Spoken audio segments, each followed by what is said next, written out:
আজকের বড় খবর, ডোনাল্ড ট্রাম্পের মানসিক ভারসাম্য এখন প্রশ্নের মুখে। ইরানকে পারমাণবিক হামলার হুমকি দিয়ে নিজেই ফেঁসে গেলেন। অপমানের পর এবার ইসরায়েলের ওপর বড় অভিযোগ ট্রাম্পের। ইরান, চীন, রাশিয়া ও উত্তর কোরিয়ার দাঁত ভাঙা জবাব। তবে কি আমেরিকার সমস্ত শক্তি ধুলোয় মিশে গেছে? জি হ্যাঁ সম্মানিত দর্শক, ইরানি সুপ্রিম লিডার মুজতাবা আলী খামেনেইর একটি অট্টহাসি হোয়াইট হাউসের ভিত্তি নাড়িয়ে দিয়েছে। আগামী 24 ঘণ্টা বদলে দেবে পৃথিবীর ভাগ্য। সম্মানিত দর্শক, আজ এমন এক রোমাঞ্চকর পর্যায়ে চলে এসেছে যা পুরো বিশ্বকে আতঙ্কে ফেলে দিয়েছে।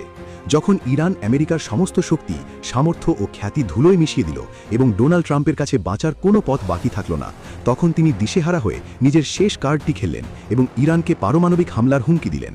ট্রাম্প রাগের মাথায় বিবৃতি দিয়েছেন যে আমার কাছে এখন শেষ সমাধান হলো পারমাণবিক বোমা। ইরানের মিত্ররা তাদের সেনাবাহিনী সরিয়ে নিক, না হলে যে কোনো সময় ইরানে পারমাণবিক হামলা হতে পারে। এটি কেবল একটি বিবৃতি ছিল না, বরং ট্রাম্পের বিগড়ে যাওয়া মানসিক ভারসাম্যের প্রমাণ ছিল, যা পুরো অঞ্চলের আবেগে আগুন জ্বালিয়ে দিয়েছে।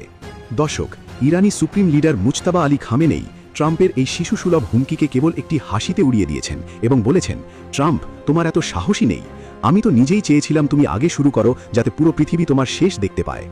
এখন যখন তুমি শুরু করেছো, তখন মনে রেখো, আগামী 24 ঘণ্টায় যে ধ্বংসলীলা হবে তার জন্য তুমি নিজেই দায়ী থাকবে।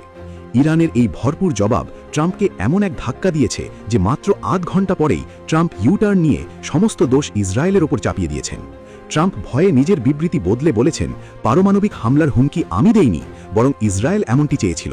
আমি শান্তি চাই, এবং যদি ইসরায়েল এমনটি চেষ্টা করে তবে আমেরিকা তার বিরোধী হবে। বন্ধুরা, এই রণক্ষেত্রে এখন রাশিয়া, চীন এবং উত্তর কোরিয়াও ঝাঁপিয়ে পড়েছে। চীন দ্ব্যর্থহীন ভাষায় জানিয়ে দিয়েছে যে ইরানে আমাদের স্থাপনা রয়েছে, যারা ইরানকে নিশানা করবে তাদের চীনের বিশাল যুদ্ধযন্ত্রের মোকাবিলা করতে হবে। রাশিয়াও ট্রাম্পকে হুঁশিয়ারি দিয়েছে যে পারমাণবিক বোতাম টেপার আগেই তোমার হাত কেটে দেওয়া হবে। আর মজার ব্যাপার হলো, উত্তর কোরিয়ার কিম জং উনও ময়দানে নেমে বলেছেন, যদি পারমাণবিক খেলা শুরু করতেই হয় তবে আমার নাম সবার ওপরে লিখন। আমিও কতদিন ধরে অপেক্ষায় আছি যে আমার লাল বোতামটা টিপে চেক করি কোথাও কোনো সমস্যা হয়েছে কিনা। সম্মানিত দর্শক, বাস্তবতা হলো আমেরিকা এখন নিজেই লুটিয়ে পড়েছে। ইরান এখন শুধু ফিলিস্তিন নয়, বরং পুরো বিশ্বকে আমেরিকার গোলামি থেকে মুক্ত করার দ্বার প্রান্তে। সমস্ত আন্তর্জাতিক নিষেধাজ্ঞা এখন কেবল কাগজের টুকরোয় পরিণত হয়েছে, এবং ইনশাআল্লাহ আগামী কয়েক ঘন্টার মধ্যেই ইরানের মাথায় বিজয়ের মুকুট উঠবে। শত্রুর সমস্ত নাপাক পরিকল্পনা এখন ছাই হয়ে গেছে, এবং পরিশেষে দর্শক, এক ভয়াবহ ও শক্তিশালী সংকটের আগুন জ্বলছে। এই বিষয়ে আপনার মতামত কি? আপনার মূল্যবান মতামত কমেন্টে অবশ্যই জানান। শত্রুর মনোবল ভেঙে দিতে এই ভিডিওটি বেশি বেশি শেয়ার করুন, পেজটি ফলো করুন এবং কমেন্ট সেকশনে নিজের দেশপ্রেমের প্রমাণ দিতে ইরান জিন্দাবাদ লিখতে ভুলবেন না।